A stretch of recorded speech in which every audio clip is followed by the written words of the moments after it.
Share कर रहे हैं जिसमें हम रिलेटिव स्ट्रेंथ ऑफ एसिड्स का अध्ययन करेंगे।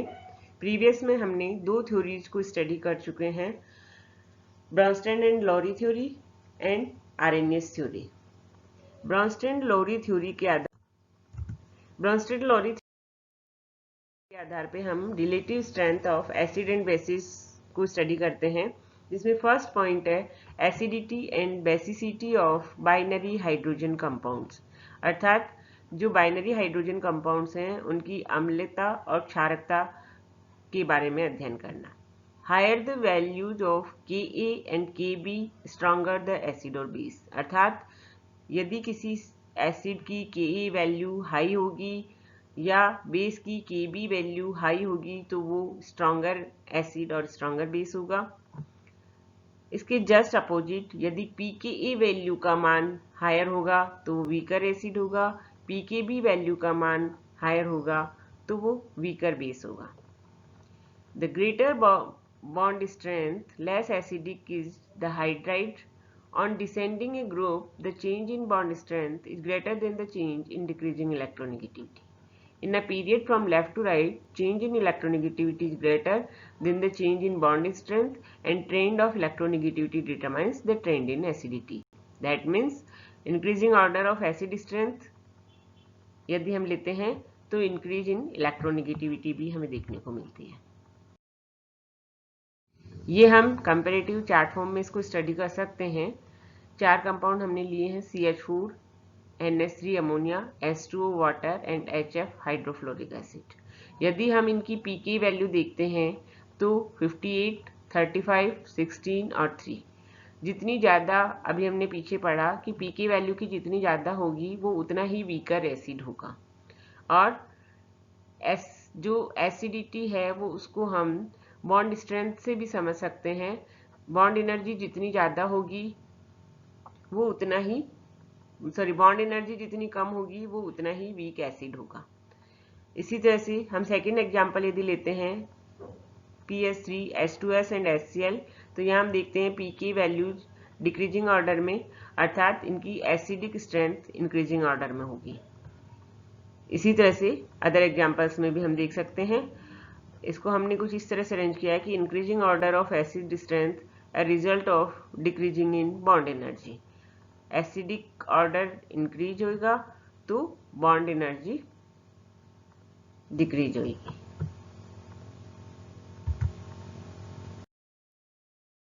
सेकेंड पॉइंट है इंडक्टिव इफेक्ट। इंडक्टिव इफेक्ट की हम बात करें तो इसको हम आई इफेक्ट के नाम से भी जानते हैं, and strength of acid and basis can be explained bye inductive effect also. In case of electronegative groups, due to minus I effect, availability of electron on central metal decreased. यदि किसी भी compound में electronegative group जुड़े हुए हैं तो उसके minus I effect की वजह से सेंट्रल एटम पर इलेक्ट्रॉन्स की संख्या डिक्रीज होती जाती है, क्योंकि माइनस आई इफेक्ट की वजह से वो ग्रुप इलेक्ट्रॉन जो शेयरिंग के इलेक्ट्रॉन है उनको अपनी तरफ खींच लेता है। And basicity of base decreased, तो इस तरह से इनकी बेसिसिटी डिक्रीज होती है। Electron donor group like methyl group अगर जुड़े हुए हैं किसी कंपाउंड के साथ में तो वो electron density central metal line पे इंक्रीज करेंगे और इसके परिणाम स्वरूप इसकी बेसिसिटी भी इंक्रीज होगी। In case of aliphatic amines, steric factors are responsible for weak basicity of tertiary amine.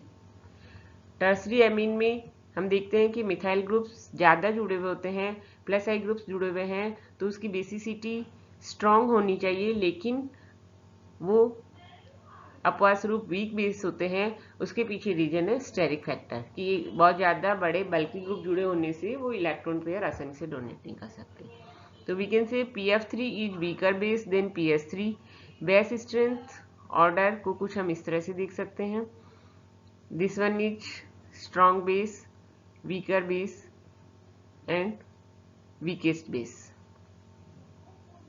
जो इंडक्टिव इफेक्ट की वजह से हम एसिडिटी और बेसिसिटी, स्ट्रेंथ ऑफ एसिड को जो एक्सप्लेन करते हैं वो एक्चुअली लुईस कंसेप्ट पे आधारित है। आगे हम पढ़ेंगे Lewis concept of acid base, जिसमें हम देखते हैं कि लुईस ने एसिड और बेस को इलेक्ट्रॉन पेयर के डोनेशन और एक्सेप्टेशन के आधार पर समझाया है। तो उस थ्योरी को पढ़ने के बाद में हम इंडक्टिव इफेक्ट जो इफेक्ट है इसको आसानी से समझ सकते हैं। Boron halide do not follow this argument. Acid strength यदि हम बोरोन हैलाइड्स की देखते हैं तो BF3 स्ट्रॉन्गेस्ट वीकेस्ट एसिड है और BBr3 स्ट्रॉन्गेस्ट एसिड है। In such cases the atom with empty orbital, यहाँ पे क्या होता है, क्लोरीन और ब्रोमीन में एम्प्टी ऑर्बिटल होता है क्योंकि इसमें 3D थर्ड पीरियड का टेबल है, ये 4 पीरियड का है, तो यहाँ पे D ब्लॉक स्टार्ट हो जाते हैं। फ्लोरीन में केवल S और P ब्लॉक होते हैं, तो यहाँ पे एम्प्टी ऑर्बिटल्स नहीं पाए जाते। तो इनमें एम्प्टी ऑर्बिटल्स होने की वजह से वे इलेक्ट्रॉन रिसीव कर लेते हैं from field valence orbitals, thus create a double bond between boron and halogen atom, and boron atom become more electron deficient. Bromine can more easily receive electron from boron as compared to chlorine, thus BBr3 is more acidic as compared to BCl3। ये हम यहाँ पे देख ही रहे हैं कि iodine जिसमें भी वैकेंट ऑर्बिटल्स आसानी से होते हैं तो ये डबल बॉन्ड बना सकते हैं। थर्ड है स्ट्रेंथ ऑफ ऑक्सा एसिड्स। यदि ऑक्सा एसिड्स की हम बात करते हैं तो यहाँ पे हम इलेक्ट्रोनिगेटिविटी इफेक्ट के आधार पर इनको एक्सप्लेन कर सकते हैं। फर्स्ट पॉइंट हमारा है presence of electronegative atoms tends to attract the shared pair of electron toward themselves, and thus dissociation of oxygen hydrogen bond becomes easier and acid will be stronger। Acid का भी strong होगा जब इसमें oxygen और hydrogen का bond easily dissociate हो जाएगा, वो प्रोटॉन आयन इजीली दे देगा। What is Brønsted acid? Which gives proton ion. यदि प्रोटॉन आयन इजीली दे देता है तो वो स्ट्रॉन्ग एसिड होगा। तो हम यहाँ पे क्या बता रहे हैं कि इलेक्ट्रोनिगेटिव एटम की वजह से जो कि शेयर्ड इलेक्ट्रॉन पेयर को अपनी तरफ अट्रैक्ट कर लेता है तो dissociation of OH bond easy हो जाता है। बात करें हम HClO4, HClO3, O2 and HClO। यदि हम इसको हम अलग अलग पॉइंट्स के आधार पर एक्सप्लेन कर सकते हैं। फर्स्ट, यदि हम नंबर ऑफ इलेक्ट्रोनिगेटिव एटम्स की बात करते हैं कि कितने इलेक्ट्रोनिगेटिव एटम्स जुड़े हुए हैं, जितने ज़्यादा इलेक्ट्रोनिगेटिव एटम्स जुड़े हुए होंगे वो उतना ही ज़्यादा उसकी एसिडिटी को इंक्रीज करेंगे। क्योंकि इलेक्ट्रोनिगेटिव एटम क्या होगा, यहाँ पे सेंट्रल एटम क्लोरीन है, इस पे ऑक्सीजन 4 इलेक्ट्रोनिगेटिव एटम जुड़े हुए हैं। यहाँ पे सेंट्रल एटम क्लोरीन है, 1 इलेक्ट्रोनिगेटिव एटम ऑक्सीजन जुड़ा हुआ है। तो इलेक्ट्रोनिगेटिव एटम जितने ज़्यादा जुड़े हुए होंगे वो इलेक्ट्रॉन पेयर को अपनी ओर आकर्षित करेंगे, अट्रैक्ट करेंगे, और OH बॉन्ड वीक हो जाएगा और हाइड्रोजन आसानी से डिसोशिएट हो जाएगा। Therefore this molecule is strongest acid. इसी तरह से हम सल्फ्यूरिक एसिड और सल्फ्यूरस एसिड में भी एक्सप्लेन कर सकते हैं। इसी तरह से हम HNO3 और HNO2 में भी एक्सप्लेन कर सकते हैं। In HClO4, the presence of maximum number of electronegative oxygen atom increases its acidity। यहाँ पे 1 ऑक्सीजन जुड़ा हुआ है, वीकेस्ट एसिड है। यहाँ पे 3 और 1 4 ऑक्सीजन जुड़े हुए हैं, या हम कह सकते हैं क्लोरीन पे 3 इलेक्ट्रोनेगेटिव ऑक्सीजन जुड़े हुए हैं, तो ये स्ट्रॉन्गेस्ट एसिड है। आसानी से OH बॉन्ड डिसोसिएशन होगा और प्रोटॉन रिलीज। एक तो था इनकी एसिडिटी को एक्सप्लेन करने का बीच था इलेक्ट्रोनेगेटिव एटम्स का जुड़ना। सेकेंड रीजन हम दे सकते हैं, the other reason for highest acidity of HClO4 is that negative charge after removing hydrogen can distribute over 4 oxygen atom। जब उसमें से जो कंपेरेटिव हमने 4 पर ऑक्सी एसिड्स देखे हैं, इनकी बात हम करते हैं, यदि प्रोटॉन निकलने के बाद में जो नेगेटिव आयन बचता है, जैसे HClO4 में लेते हैं तो हम ClO4 नेगेटिव आयन बचेगा, यहाँ पे ClO2 और यहाँ पे ClO नेगेटिव आयन बचता है। तो और we can explain their strength on the basis of stability of conjugate base. दो तरह से हम एक्सप्लेन कर सकते हैं। एक तो जो नेगेटिव आयन बचता है उस पर नेगेटिव चार्ज कितने एटम्स पे डिस्ट्रीब्यूट हो रहा है, जितने ज़्यादा एटम पे डिस्ट्रीब्यूट हो रहा है वो उतना ही ज़्यादा स्टेबल बनेगा। दैट मीन्स यहाँ पे क्या होता है, नेगेटिव चार्ज 4 ऑक्सीजन एटम पे डिस्ट्रीब्यूट हो रहा है तो ये ज़्यादा स्टेबल आयन है, तो इसलिए ये आसानी से बन जाता है। Maximum stability of ClO4 minus due to negative charge distribution in 4 oxygen atom, so minimum attraction of proton for distributed negative charge and proton can be easily removed, while in case of OCl minus hypochlorous ion, negative charge delocalized on only one oxygen atom hence shows minimum stability। तो ये minimum stability show करता है जिसकी वजह से इसका बनने वाला एसिड भी हम कह सकते हैं वीकेस्ट एसिड है। सेकंड, अगर हम देखें ऑक्सी एसिड्स की बात करते हैं तो among HClO, hypochlorous acid, hypobromous acid, HIO, इनकी यदि हम कंपैरिजन करते हैं तो HClO is the strongest acid. यहाँ पे हम क्या कह सकते हैं, electronegativity of iodine is lowest. Same reason होगा, पीछे भी हमने इलेक्ट्रोनिगेटिविटी के आधार पे ही डिफरेंट ऑक्सी एसिड्स की एसिडिटी को एक्सप्लेन करा था कि जितनी ज़्यादा इलेक्ट्रोनिगेटिविटी होगी उतना ही ज़्यादा वो स्टेबल आयन बनाएगा। तो यहाँ पे भी हम देखते हैं क्लोरीन के ऊपर, सर यहाँ पे क्लोरीन है, यहाँ पे ब्रोमीन है and this one is iodine. तो मैक्सिमम इलेक्ट्रोनिगेटिविटी क्लोरीन की है, hence the acidity of HIO will be less. 4 oxy acids of phosphorus, यदि हम फॉस्फोरस के ऑक्सी एसिड्स को कंपेयर करते हैं तो यहाँ पे हम क्या देखते हैं, having more than 1 ionizable hydrogen. यहाँ पे हाइड्रोजन 3 है, यहाँ पे 2 हाइड्रोजन है और यहाँ पे 1 हाइड्रोजन है। तो यहाँ पे 3 आयनाइजेबल हाइड्रोजन है, यहाँ पे 2 आयोनाइजेबल जो आयोनाइज हो सकते हैं आसानी से, और यहाँ पे 1 है। And the pK value increases with decrease in number of hydrogen. जितने ज़्यादा आयनाइजेबल हाइड्रोजन होंगे उतनी ही pK वैल्यू इसकी कम हो रही है, मतलब उतना ही स्ट्रॉन्ग ये एसिड है। The negative charge on conjugate base is spread over all the non hydrogenated oxygen. जो नेगेटिव चार्ज होता है एक प्रोटॉन निकलने के बाद में, जो नेगेटिव चार्ज बचता है वो किस पे स्प्रेड होता है, इलेक्ट्रोनेगेटिव एटम पे या ऐसे ऑक्सीजन पे जिस पे हाइड्रोजन नहीं जुड़ा हुआ है। तो यहाँ हम क्या कहेंगे कि यदि हम इसका एक प्रोटॉन निकालते हैं तो जो नेगेटिव आयन बनेगा उसका नेगेटिव चार्ज 2 ऑक्सीजन पे स्प्रेड होगा।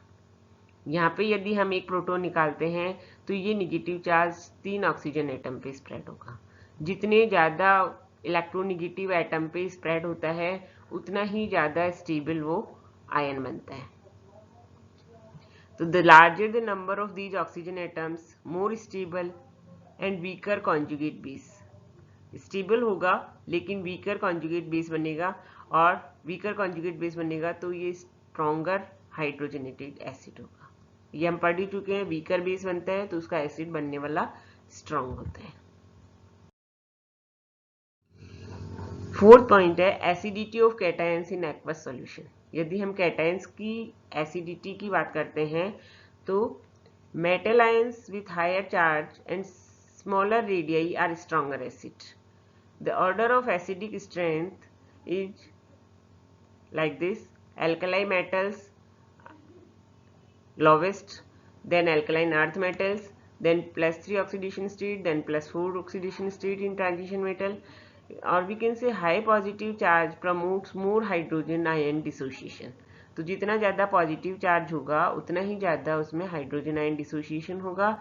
तो यदि हम ये रिएक्शन देखते हैं हेक्सा एक्वा आयरन 3+, और इसको हम कहते हैं हाइड्रोक्सी पेंटा एक्वा आयरन 2+, यहाँ पे आयरन पे +3 ऑक्सीडेशन है, यहाँ पे +2 ऑक्सीडेशन है। तो जितना ज़्यादा ऑक्सीडेशन होता है high positive charge promotes more hydrogen ion dissociation, और जितना ज़्यादा हाइड्रोजन डिसोसिएशन होगा उतना ही स्ट्रॉन्ग एसिड होगा। तो that means this is the strong acid in compare to this. Solubility of metal hydroxide is also a measure of cation acidity. जो metal hydroxide की solubility है वो भी कैटायन एसिडिटी को मेजर करती है। And stronger cationic acid the less soluble hydroxide transition metal +3 ions are acidic enough to more hydroxide. Higher charged ions are so strong acid in aqueous solution that they exist only as oxygenated ion. यदि हम higher charged ions की बात करते हैं तो वो strong acid होते हैं एक्वस सॉल्यूशन में, that they exist only as oxygenated ions like these. Tetrahydroxynickelate is a stronger base than tetrahydroxynickelate -1 charge. Minus का +2 चार्ज, माइनस का चार्ज जितना ज़्यादा होगा वो उतना ही स्ट्रॉन्गर बेस होगा।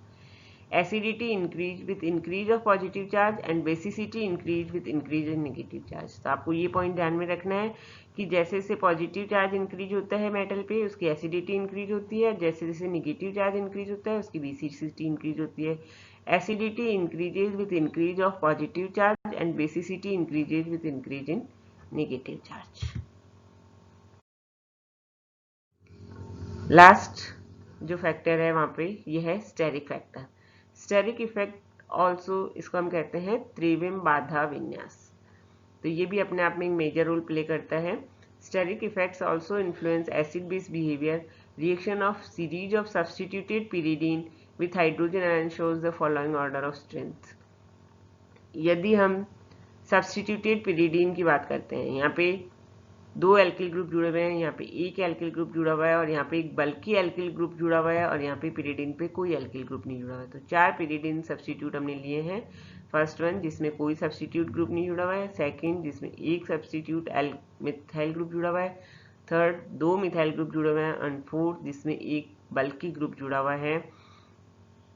तो इनकी बेस स्ट्रेंथ की हम बात करते हैं तो हाईएस्ट बेस स्ट्रॉन्गेस्ट बेस होगा 2,6 dimethyl pyridine, this one, then 2 methyl pyridine, then 2 tertiary butyl pyridine and then pyridine. Pyridine is the weakest base।